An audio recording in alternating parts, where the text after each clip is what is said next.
your boy Dre. Hello.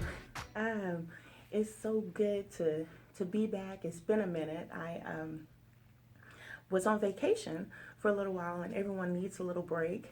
And so I was glad to come back. But the time away was awesome. But the thing about vacations, a lot of times you don't really think that that anything major is going to happen, I guess you can say. You just plan for a restful time of relaxation and rest. But on the day that we were, my family and I, we were going to the beach, we, when we were entering to go park the vehicle close to the water, we got stuck in the sand. And we kept going backward and forward, and we just could not move. So finally, some gentlemen came from out of nowhere. This is the Decency of Humanity. Came out of nowhere and just came and helped my dad to push the truck. And so we were able to get out of the sand.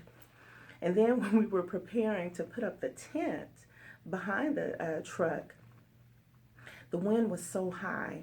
And so my dad and I were trying to work on it. We were having such a hard time. And finally, the persons that were next to us came over and said, "Would you like some help?" Another thing about Decency of Humanity.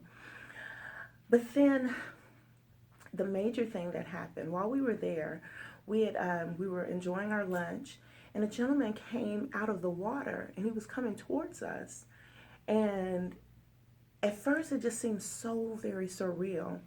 And he was just completely soaked, and he just was so tired and out of breath. And he was like, "Help me, help me." And we were just like, "Oh my God, what do we do? What do we do? What's going on?" He said, "I was with my nephew, and he's out there. I don't know where he is. He's drowning. Please, I need some help." And I think everybody had started gathering by then. And he was like, "I'm serious." And so automatically people went into motion, and the persons on this side were like, "Well, what was he wearing?" And over here, my dad got on the phone to call 911, and everyone was doing their part.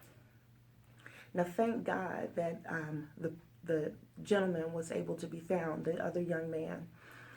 And around that time, I guess that the EMS came and everybody was working on the gentleman and his nephew. A minister and his wife came over, and he wanted to pray over the gentleman.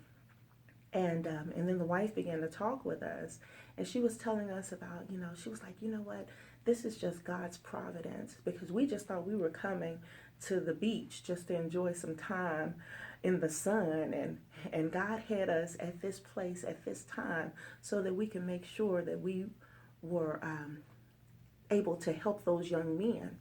And which it reminded me and made me think about God's providence, that an appointed time, an appointed position, appointed place, appointed purpose, and that's parallel to life.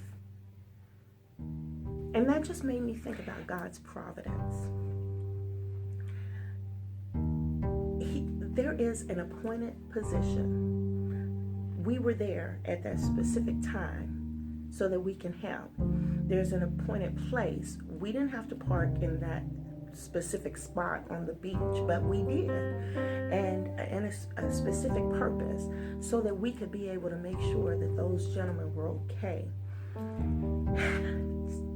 Just stop and just think about how that can parallel to your own life. A lot of times we may not see it.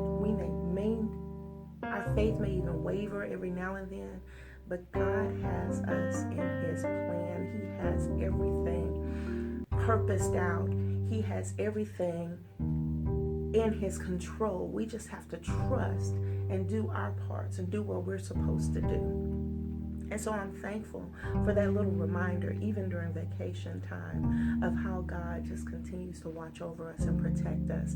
As long as we're in the will of God, there is nothing that can harm us, and there is nothing that is out of our control.